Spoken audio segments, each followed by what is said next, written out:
Lift him up. May 3. Keeping the Sabbath. I am the Lord your God. Follow my decrees and be careful to keep my laws. Keep my Sabbaths holy, that they may be a sign between us. Then you will know that I am the Lord your God. At the time of the Exodus from Egypt, the Sabbath institution was brought prominently before the people of God. While they were still in bondage, their taskmasters had attempted to force them to labor on the Sabbath by increasing the amount of work required each week. But the Israelites were delivered from bondage and brought to a place where they might observe unmolested all the precepts of Jehovah.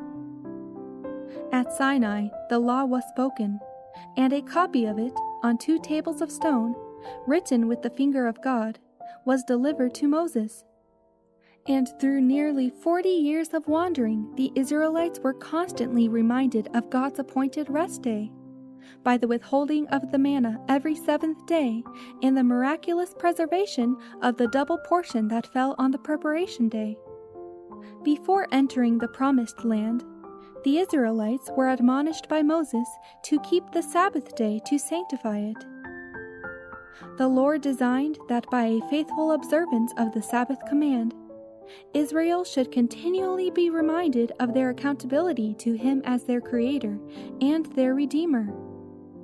While they should keep the Sabbath in the proper spirit, idolatry could not exist.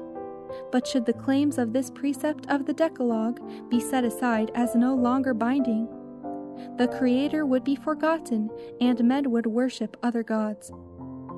I gave them my Sabbaths, God declared, to be a sign between me and them, that they might know that I am the Lord that sanctify them.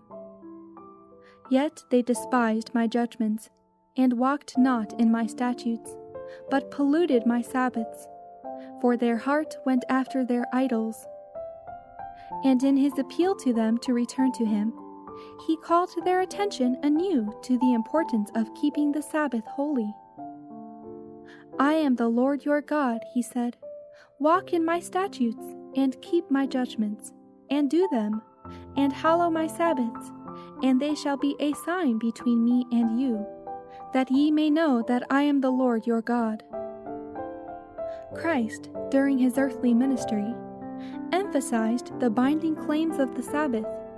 In all his teaching, he showed reverence for the institution he himself had given. In his days, the Sabbath had become so perverted that its observance reflected the character of selfish and arbitrary men rather than the character of God.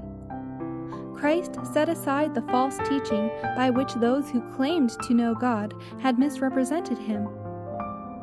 Although followed with merciless hostility by the rabbis, he did not even appear to conform to their requirements, but went straight forward, keeping the Sabbath according to the law of God.